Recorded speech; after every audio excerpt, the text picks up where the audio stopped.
What's good, fight fans? It's Ashley's Corner. Shout out to the LDBC. Now, first of all, let me just say I want to see Ugas versus Danny Garcia. I think it'll be a good strap. I really do. I really think it'll be a good strap. Put him in the title eliminator or something. I want to see that fight. And first of all, it looked like it was 40 degrees outside. I know when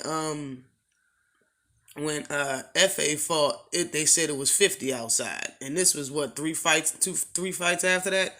Man, it had to be like 40 degrees outside. It looked chilly, okay, and the fight was held outside. But all right, I'm gonna talk about this Shawn Porter versus Ugas fight really quick. I really thought Ugas won that fight. Um,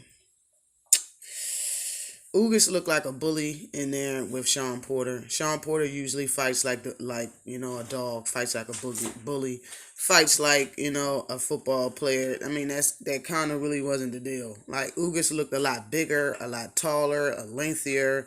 He looked stronger. He looked faster. As far as hand speed goes, he was bullying Shawn Porter in there. He just didn't approach Shawn Porter. He didn't approach him with the jab. He waited until Shawn got to him. He let Shawn bounce and look at him on the outside while he showboated, and he should have been throwing jabs. And I think that would have made the difference in the fight, and he definitely would have been crowned a WBC welterweight champion. But when Shawn landed, he did get Ugas' attention, but he wasn't really landing that much. He was missing a lot in the beginning of the rounds, and then tables turned, and he was making Ugas miss a lot. But when he was tagging Ugas, he really wasn't backing him up. When Ugas was tagging him, he was backing up. He was moving to the left. He was moving to the right. He was getting out of there. He was hitting. He was trying to get in and out. You can tell. In my opinion, Ugas controlled the ring. Shawn Porter wasn't in the center of that ring, and Ugas was on the outside not once the entire fight. Ugas was making Porter think about how he was going to get in and out, and hit Ugas and land his shots and land something significant actually. But it was just, you could tell it was hard for Shawn to get in his rhythm. It looked like Shawn Porter actually has a half-inch longer reach than Ugas. And it looked like Ugas had a 3 to 4 inch reach advantage on Shawn Porter. And that's just crazy. It's crazy, but that's exactly what it looked like. But that's not the case. Ugas' reach is a little tiny bit shorter than Shawn Porter's. It was a very close fight, okay? Shawn looked like, the challenger in this fight. Shawn Porter looked like the challenger, and Ugas was the champ, and Porter was trying to take the take the title from Ugas is what it looked like. Porter has may have landed more shots by the end of the fight, but I think Ugas won more rounds, and Porter and his team knew that they lost the fight by the end of the 12th, okay? Shit, they probably knew they lost the fight by the end of the 10th round.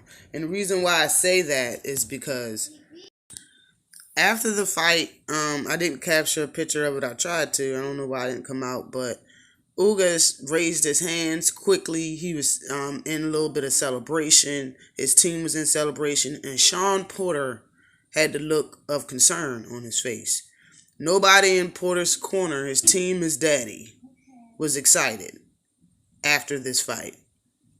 When you're after the fight, your hands go up, you did that. You know what I'm saying? None of that happened.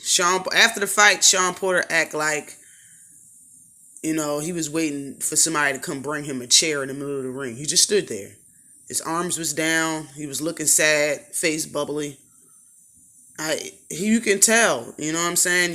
This is him after the fight. This is how he's looking. His hands ain't up. He ain't happy. Zero excitement from him in his corner.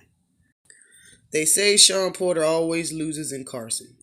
They say he ain't fighting in Carson, California. He always losing. I guess maybe you shouldn't come back. Maybe it's something in the air out there that just don't have you on your fight game, Shawn Porter. But this is Ugas and his team right after the fight.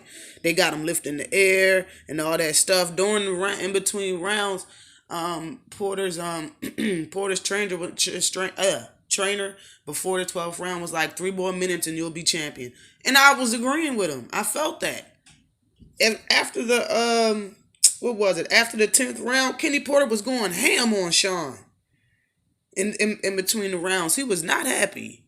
All right, the other one side was happy and the other side wasn't. I mean, it's just, to me, this is the first time their hands was raised. This whole fight is when the judges deemed him the winner and still the WBC champion, Shawn Porter. That's when Shawn Porter and Kenny Porter's arms raised the first time the entire night. Okay. The ending score was the first judge judged it 116 to 112 for Porter. That's amazing. Okay. The second judge judged it 117 111 Ugas. And the third judge scored it 115 113 for Porter for a split decision win. And still, Shawn Porter is the welterweight WBC champion of the world. Now, I guess, the judges, in their opinion, they don't think Ugas did enough to win the fight. Because, you got to take the belt away from the champion. But the fight was fair. It was fairly even.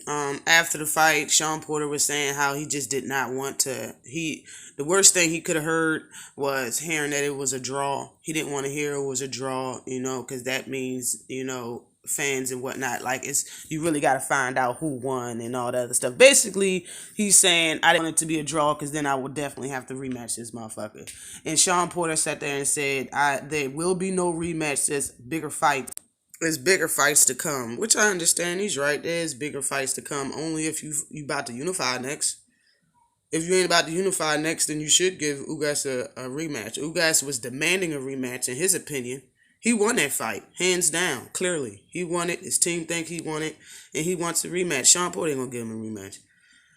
Shawn Porter was saying that Ugas was being different. Usually we're used to seeing his hands up the whole entire fight. We had a game plan for that, and it was just surprising to see his hands down. Like he was trying to keep up with me, being flashy. I don't know what the hell Shawn Porter was talking about. I really don't, yo.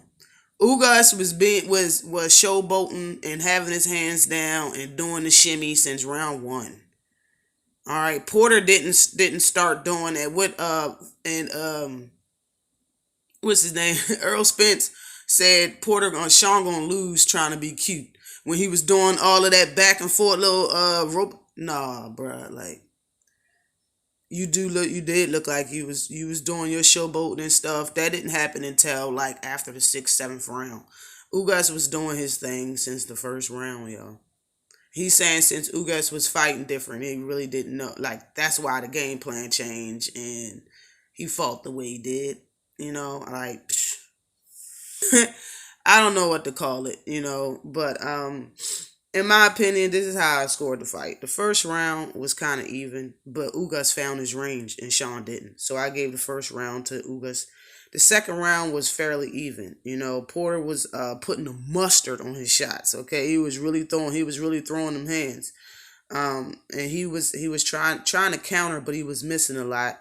But when he landed that hook, he did make Ugas stop punching and just cover up. So I gave the second one to Shawn Porter.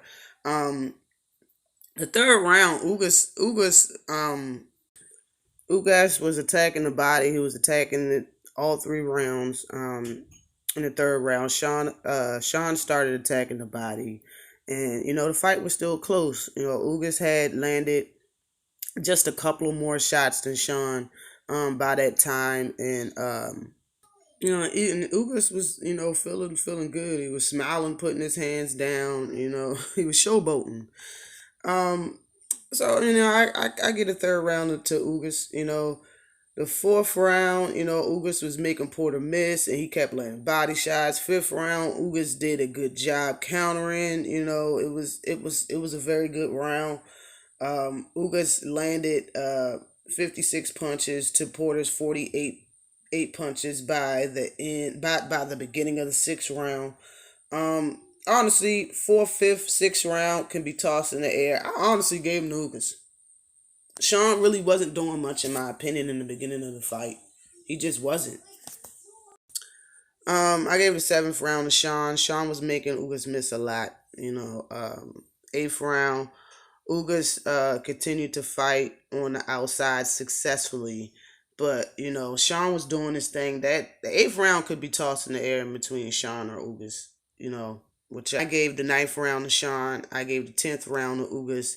And after the 10th round, that's when Kenny Porter was going ham on Shawn. Shawn was like, yes, sir, yes, sir, yes, sir. He was like, you going to get hurt if something. So I couldn't really hear what he was saying or whatever. But Kenny was going off on Shawn. The 11th round, Ugas was chasing Porter and got caught. That's when he got caught and looked like he almost fell or something like that in the 11th round. And the 12th round went to Ugas. So, in my opinion, he won the most rounds. Always like and subscribe to the channel. Peace.